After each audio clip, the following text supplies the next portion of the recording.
Um, you've created a wonderful self-help tool to help people break down in a simple way their understanding of the world. If you could tell me about lifesquares.ca, looking at it, it says there's a path to happiness. So how does that work?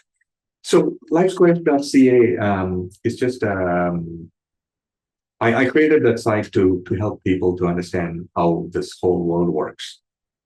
So people say a lot of things. Most of the time it's negative uh, comments or negative things about how this world is, how evil it is, money is evil, and all.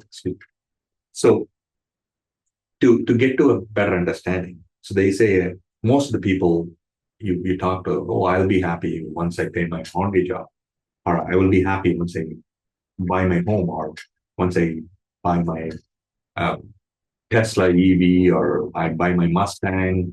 They all have the dream, but you don't need. But if they don't understand, if you're happy, all these things, whatever you want in life, comes to you. So path to happiness is everybody wants. Nobody would say, "Hey, I want to be sad. I want to be grumpy. I want to be upset." Nobody says that. Even a grumpy person say, "I want to be happy, but I don't know how." Or people piss me off. And no, it's all inside of us. How we turn the situation around, and how we vibrate, and how what frequency we vibrate on. Uh, that's how the universe or the world reacts back to us. So I didn't jump out of my bed one day. I said that everything is going to be good. So it's a process that I went through, and I said, okay, I'm going to change this, and I'll see how things work out for me. And a lot of things I would say, my parents, my upbringing, and stuff I learned from in the spiritual way, without involving the religion or God. Whatever I learned, and I started to practice in Canada as well when I started my life here, because the first 5 years was tough. So I had a lot of money, in the sense, enough to do what I wanted to do, but there was no happiness in my life. So I look back in India, I didn't have a lot of money, but I was happy. What did I do there? And I'm not doing it here. So first thing is I stopped giving time, and doing some charity or help others.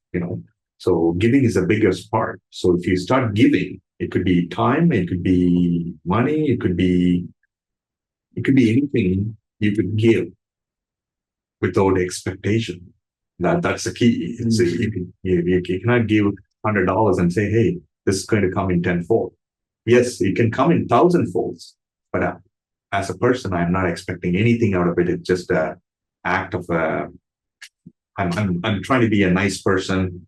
Just that $100 is going to transform somebody's life, or get somebody's day to go through. I can't be giving $100 every day to everybody, but I have a small budget where I wanted to give something to someone who's It's the intention again. Yes. You don't need to even give. At least you can pray. If you believe in that, you can just say, "Hey, hope there is a superior power up there. Help this guy or a girl get through this situation." So that intention, the good thinking, the thought process of you want somebody to feel better, or somehow something should work out for them. That good vibe you send out, the positive energy you send out. So we are all connected, like I said. So that would give you more. That will bring you more good in your personal life. So you've really discovered that this works when you connect to the universe and you actually